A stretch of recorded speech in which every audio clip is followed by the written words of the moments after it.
Dievas laimina paklusniuosius.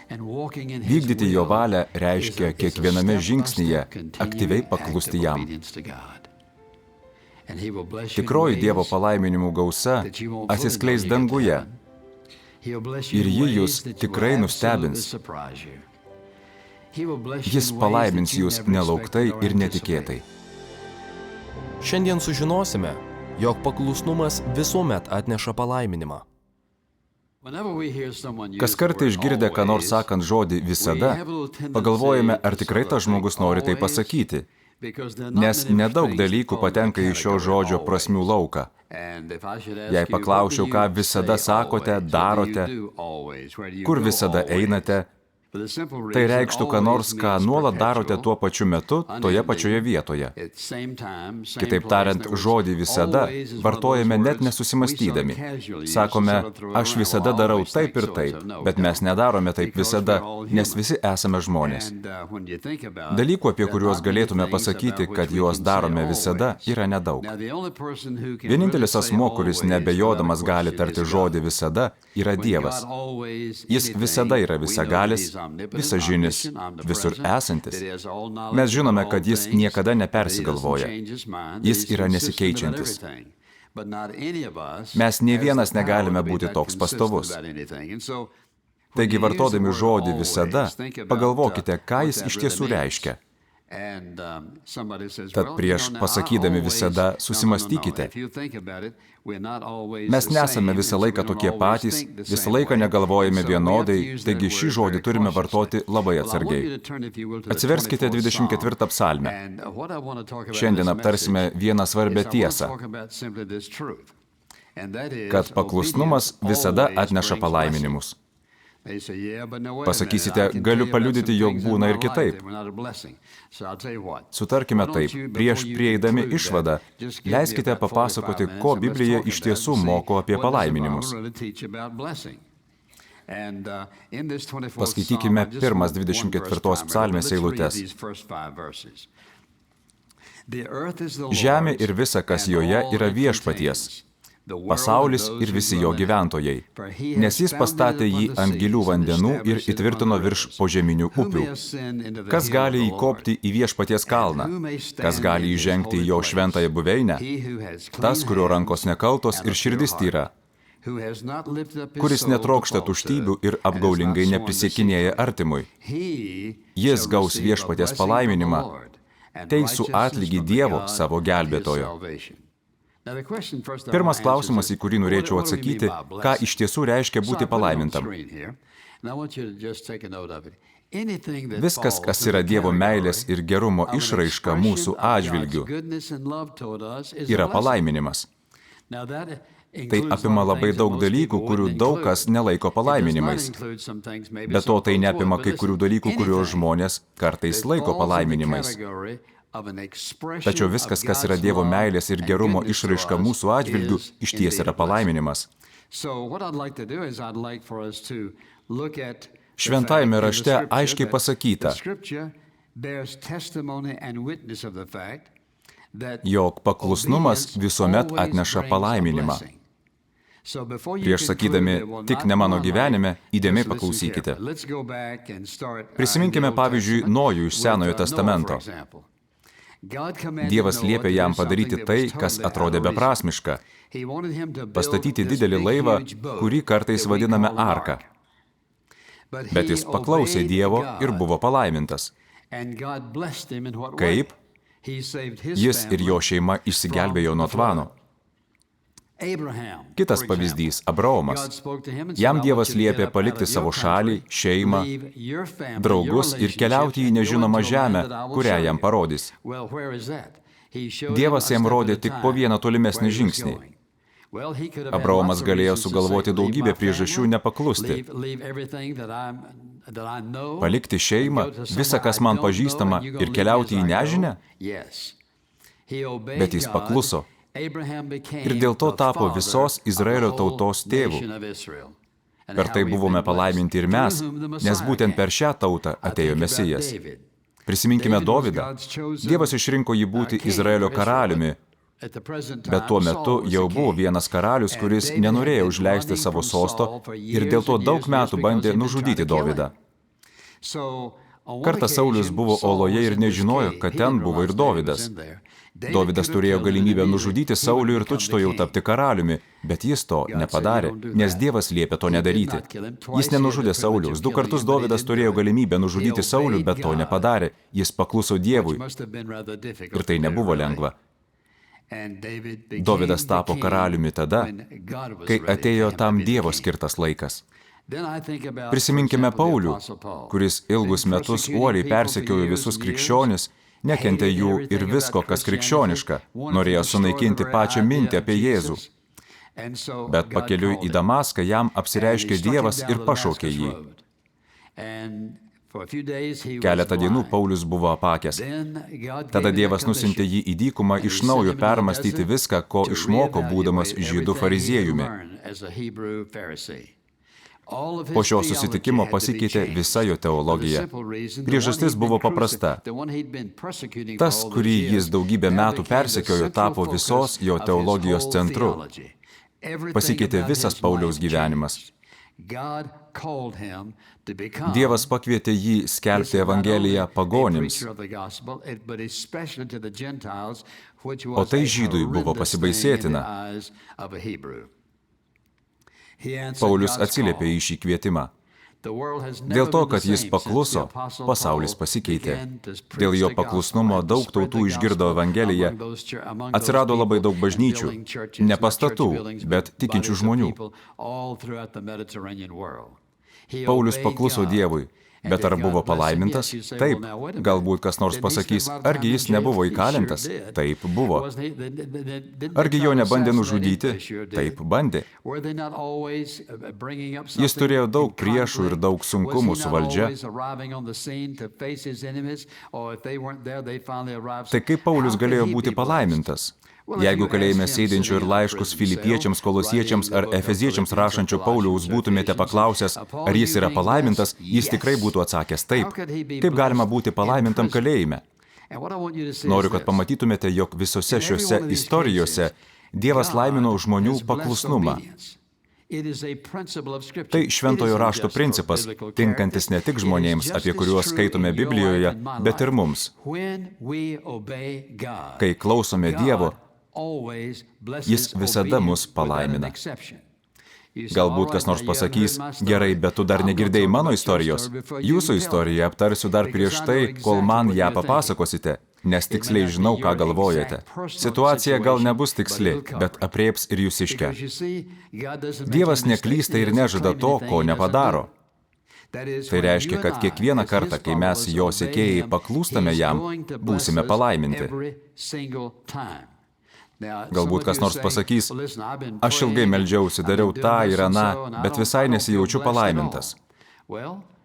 Dabar atidžiai paklausykite, nes gali būti, jog savo gyvenime praleidote ką nors labai svarbaus. Šventajame rašte gausu pavyzdžių, rodančių, kad Dievas pagerbia mūsų paklusnumą, mus palaimindamas. Antras dalykas, į kurį turėtume atkreipti dėmesį, yra tas, kad palaiminimai gali pasireikšti įvairiai. Iš tiesų taip ir bus. Tai priklauso nuo jūsų situacijos, aplinkybių, nuo to, kokiu keliu einate, kur Dievas jūs veda. Galvodami apie įvairias palaiminimo formas, mąstykite taip. Patirdamas tam tikrus išbandymus, paklusiu Dievui. Kai paklūstate, Jis apgaubia jūs nuostabia ramybe. Jūs paklausėte Dievo, dėl to Jis prisiima atsakomybę už pasekmes ir jūsų gyvenimo situaciją, kurią pats davė. Jūs viską atiduodate į jo rankas, pasitikite juo ir patirėte ramybę. Tarkime, Dievas jums liepia ką nors padaryti, sunkaus arba nelabai. Jūs tai darote, nors jums sunku. Ir po to patirėte milžinišką džiaugsmą. Iš kur jis ateina? Jis yra Dievo palaiminimo dalis. Kartais jo palaiminimo dalis būna ramybė, kartais džiaugsmas. Taigi džiaugsmas yra Dievo palaiminimo dalis. Mes džiaugiamės, jog padarėme tai, ką Jis norėjo. Ar buvo gyvenime tokia situacija, kai sakėte Dievui, aš negaliu to padaryti? Tuomet maldoje pasakėte Dievui, kodėl negalite to padaryti, bet galiausiai padarėte. Ką tada jautėte? Džiaugsmą. Aš padariau, ką Dievas norėjo, kad padaryčiau. Nenorėjau to daryti, bijojau, bet padariau. Jis palaimino jūs džiaugsmu. Kartais būna dienų, kurios tampa iššūkiais. Paklusti Dievui būna labai sunku, bet paklūstate. Padarote tai, ką Jis liepia ir jaučiate didelį pasitenkinimą. Dingsta nerimas, baigėsi kova ir konfliktas. Jūs paklusote Dievui ir išgyvenate nepaprastą pasitenkinimo jausmą.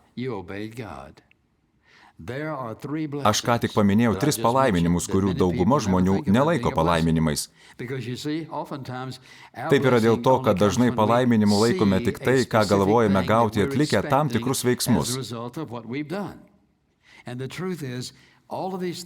Visi šie 3 palaiminimai – ramybė, džiaugsmas ir pasitenkinimas – stiprina mūsų neįkainojamą ryšį su Dievu.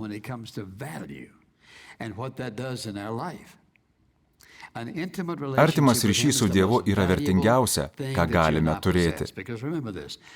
Prisiminkite, kad šis artimas ryšys lemia visą kitą mūsų gyvenime – mąstymą, tai, ką gauname ir turime, tai, kaip vaikštome ir kaip gyvename.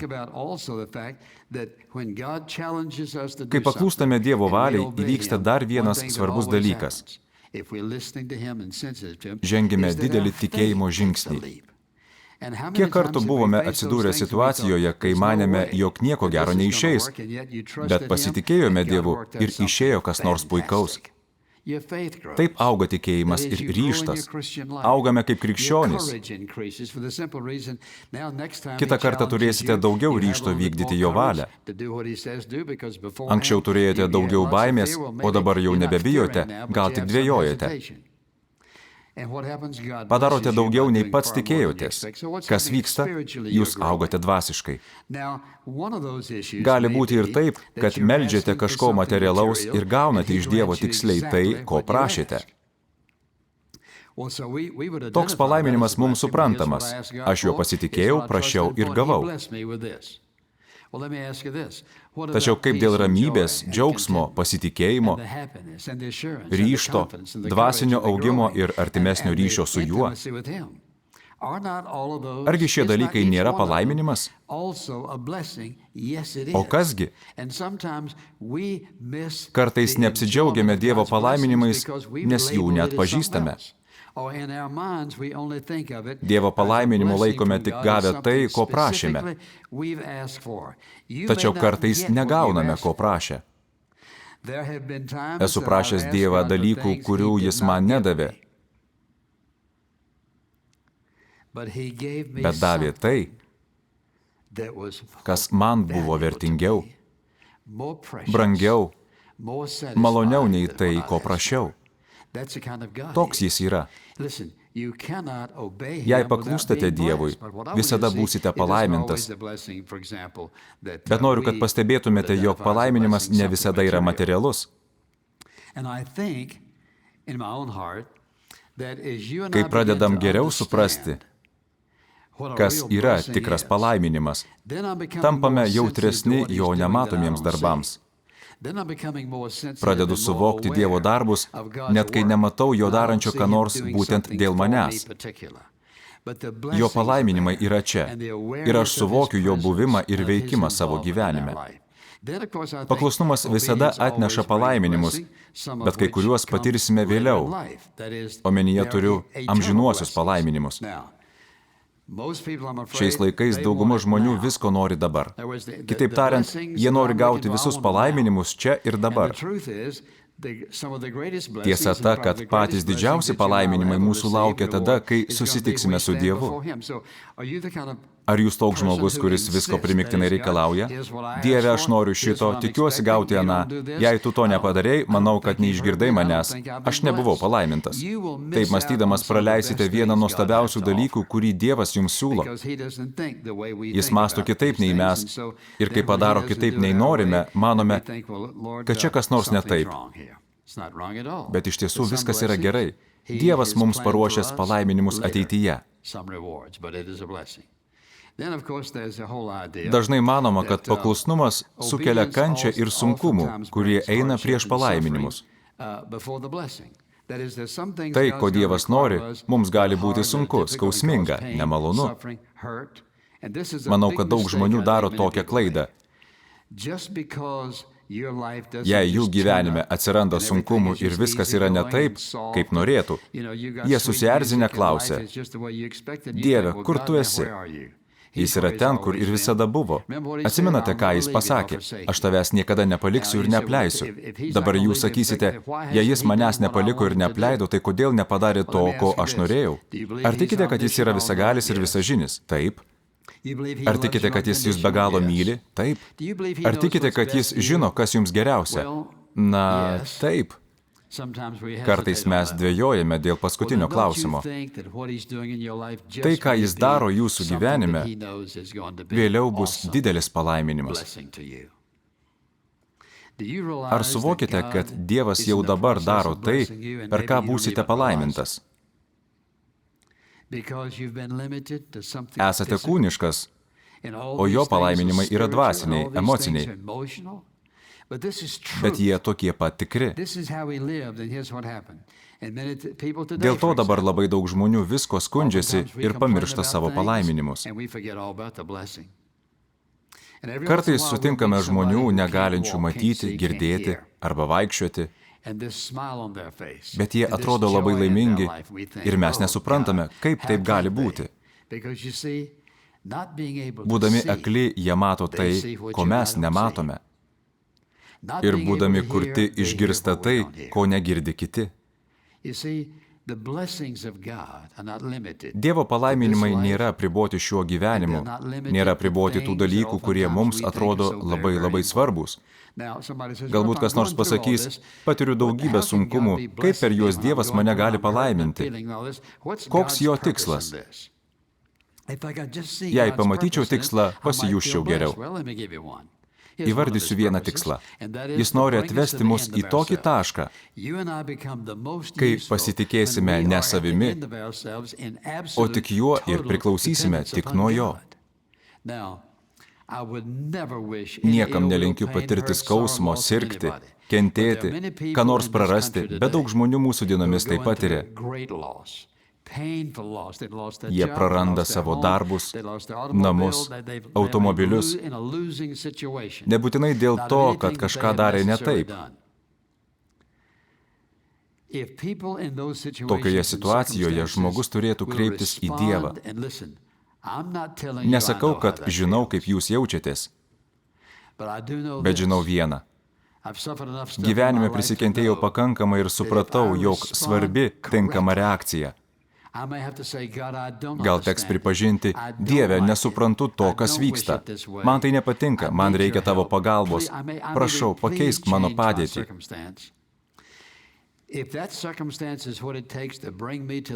Jei jūsų padėtis verčia jūs visiškai nusižeminti prieš Dievą ir pasikliauti tik juo, netolimoje ateityje, pasižiūrėjęs atgal už viską, jam dėkosite. Kai aš visiškai nusižeminau prieš Dievą, jis mane pradėjo visaip laiminti ir grąžinti tai, ką maniau jau praradęs. Kartais reikia prieiti liepto galą. Jei esame jam paklusnūs, jis palaimins ne tik mus, bet per mus ir kitus žmonės. Kai paklūstame Dievui, kiti žmonės irgi tai mato. Jie mato mūsų reakciją. Kai paklūstame Dievui sunkiose situacijose, tampame gyvų pavyzdžių aplinkiniams. Jie gali išvysti Dievo darbą, jo ranką, jo kelius, kuriais jis mus išveda. Tad sunki ir skausminga situacija tampa palaiminimu kitiems. Galima daug apie tai kalbėti, bet svarbu štai kas. Paklusnumas visuomet atneša palaiminimą, bet Dievo pasirinktą. Dievas pats pasirenka, kaip palaiminti mūsų paklusnumą. Galbūt jis nutars palaiminti mus kitaip, negu norėtume. Jis neprižada duoti daugiau to ar ano, nepažada kažkokių santykių, bet garantuoja, jog tinkama reakcija lydės palaiminimas.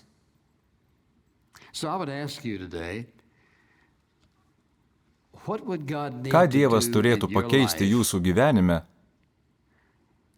kad galėtumėte pasakyti, jog buvote palaimintas? Ką jis turėtų padaryti? Ar turėtų jums duoti ką nors materialaus? Ar turėtų jūs perkelti į kitą vietą? Ar jis turėtų jums duoti kokį nors žmogų?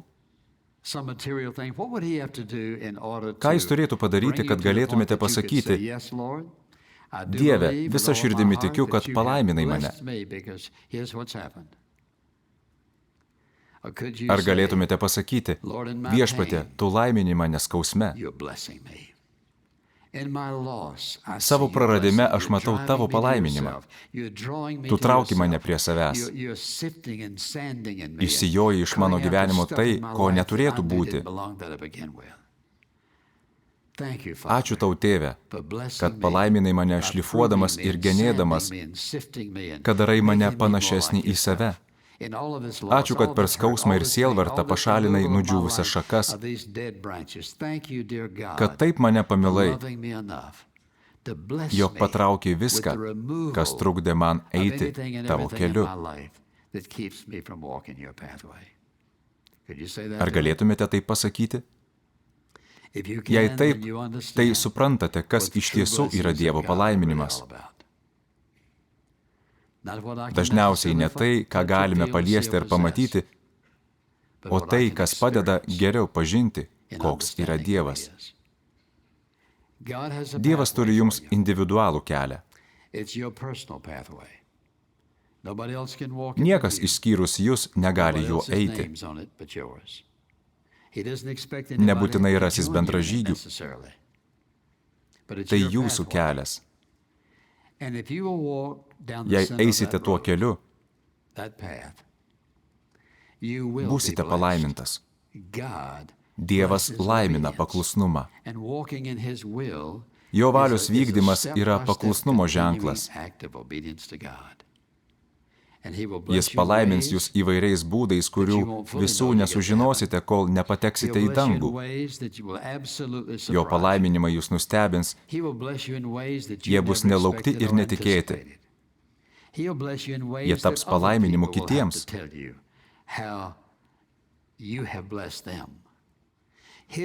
Jis siūlo jums geriausią kelią kupiną palaiminimų.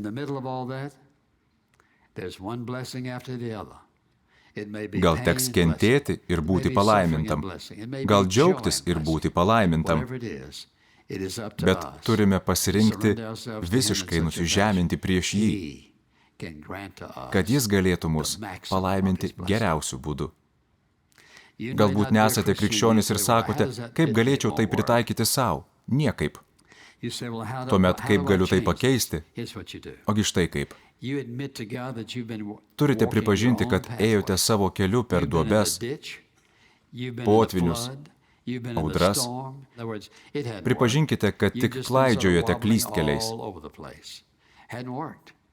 Neturėjote jokio džiaugsmo ir ramybės, saugumo jausmo. Bet visą tai galite pakeisti priimdamas tikėjimą. Šaukitės Dievo sakydami, Viešpatie Jėzau, nusidėjau ir nesu vertas nieko, ką tu duodi, bet prašau tavęs atleisti mano nuodėmes. Tikiu, kad tavo žodis yra tiesa. Tikiu, kad praliejai savo kraują ant kryžiaus dėl manęs. Nesuprantu to iki galo, bet tu sakai, jog kažkokiu būdu šis kraujo praleijimas visiškai atpirko mano nuodėmes. Prašau, kaip pažadėjai, atleisk man nuodėmes, Ta akimirka, kai paprašote jo atleisti jūsų nuodėmes ir atiduodate savo gyvenimą į jo rankas, tą pačią akimirką tampate jo vaiku. Dabar įžengėte į naują gyvenimo kelią. Pasakysite, bet man jau 60. Nesvarbu, jums numatytas gyvenimo kelias. Gal klaidžiojote klystkeliais 60 metų, bet štai buvote išgelbėtas. Biblija kalba apie gimimą iš naujo. Tai naujas gyvenimas, naujas kelias, su nauju šeimininku ir nauja ateitimi. Tai reikia paprašyti ir tikėti. Jums skirtas kelias. Noriu, kad tai įsidėmėtumėte. Kelias tik jums vienam.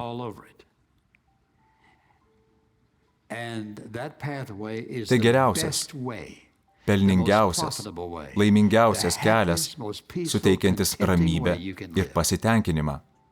Tai reikia paprašyti.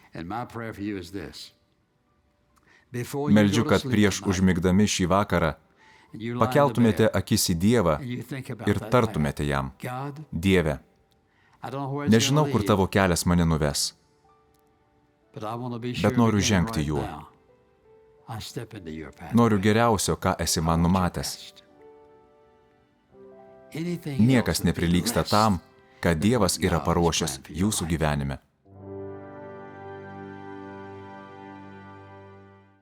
Teologijos mokslų daktaro Čarlzo Stanlio programa Gyvenimo principai parengta tarnystės In Touch Ministries, kuri visame pasaulyje kviečia žmonės artimiau pažinti Jėzų Kristų ir stiprina vietinės bažnyčias.